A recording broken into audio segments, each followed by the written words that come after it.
요한이 전한 거룩한 복음입니다. 주님 영광 받으소서. 그때 예수님께서 군중에게 이르셨다. 내가 생명의 빵이다. 나에게 오는 사람은 결코 배고프지 않을 것이며 나를 믿는 사람은 결코 목마르지 않을 것이다. 그러나 내가 이미 말한 대로 너희는 나를 보고도 나를 믿지 않는다. 아버지께서 나에게 주시는 사람은 모두 나에게 올 것이고 나에게 오는 사람을 나는 물리치지 않을 것이다. 나는 내 뜻이 아니라 나를 보내신 분의 뜻을 실천하려고 하늘에서 내려왔기 때문이다. 나를 보내신 분의 뜻은 그분께서 나에게 주신 사람을 하나도 잃지 않고 마지막 날에 다시 살리는 것이다. 내 아버지의 뜻은 또 아들을 보고 믿는 사람은 누구나 영원한 생명을 얻는 것이다.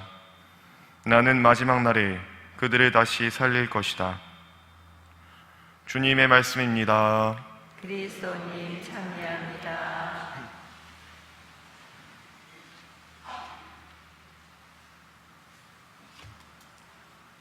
참 예수님, 대부분의 동물들은 이제 배가 부르면 더 이상 먹지 않는다고 합니다. 간혹 배가 불러도 더 먹는 경우가 있지만 이는 자기들의 생존을 위한 것이기에 억지로 먹는 것이라고 볼 수 없겠습니다. 하지만 사람은 때때로 배가 불러도 계속해서 먹는 경우가 생깁니다. 바로 아까워서 욕심 때문에 그러한 것입니다.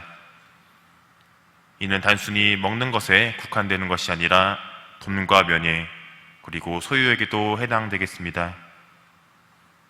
지금 있는 것에 만족을 하지 못하고 끊임없이 갈망하는 모습을 보여주는 것입니다. 오늘 복음에서의 군중들도 여전히 배가 고프고 목이 마릅니다. 예수님의 빵의 기적을 사랑과 자비로서 받아들인 것이 아니라 그저 한 끼 식사를 풍족히 한 것 정도로 받아들인 것입니다. 인간적이고 육적인 식사는 조금만 있으면 배가 고파지기에 다시 먹어야 하기 때문입니다. 우리가 때때로 죄를 짓고 악행을 하는 이유도 여기에 있습니다. 바로 배가 고프고 목마르기 때문입니다.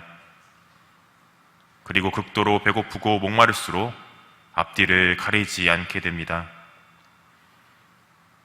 여기에서 우리에게는 두 가지 길이 있겠습니다. 하나는 지속적인 영원한 배부름과 촉촉함의 길인데 조금은 가기 어려운 길입니다. 바로 예수님의 말씀에 지속적으로 신경을 쓰는 것입니다. 다른 하나는 바로 손쉽게 배부르고 갈증이 해소되는 길입니다. 그런데 마치도 바닷물을 먹는 것처럼 금방 배고파지고 갈증도 쉽게 유발됩니다. 바로 예수님 말씀보다는 내가 지금 당장 하고 싶은 대로 하는 것이 이 길에 해당됩니다. 이렇게만 바라보면 당연히 첫 번째 길을 우리가 택하겠지만 현실은 그러기가 쉽지 않습니다. 많은 경우에 두 번째 길로 가는 경우가 많습니다. 이번 한 번은 괜찮겠지, 두 번째 때에는 안 그러면 되지 하겠지만 점점 빠져들게 됩니다. 나중에는 내 시선을 예수님께로 돌리는 것조차 어려워하면서 결국에는 포기하고 그냥 이러려니 사는구나 하면서 살게 됩니다. 여기에서 이 한 번쯤은 괜찮겠지라는 찰나의 순간을 우리가 깨트려야 합니다. 스멀스멀 올라오는 유혹 한 번쯤에 넘어가면 안 되겠습니다. 일단 우리가 시선을 예수님께로 돌리면 나의 말과 행동이 예수님을 생각하고 있다면 예수님께서는 어떻게든 우리를 살려주십니다. 쉽게 배부르고 갈증이 해소되는 것에 넘어가는 것이 아니라 다소 힘들고 시간이 좀 오래 걸릴지라도 예수님을 위한 길을 걸어가셨으면 좋겠습니다. 그것이 바로 진정한 구원의 길이기 때문입니다. 잠시 묵상하시겠습니다.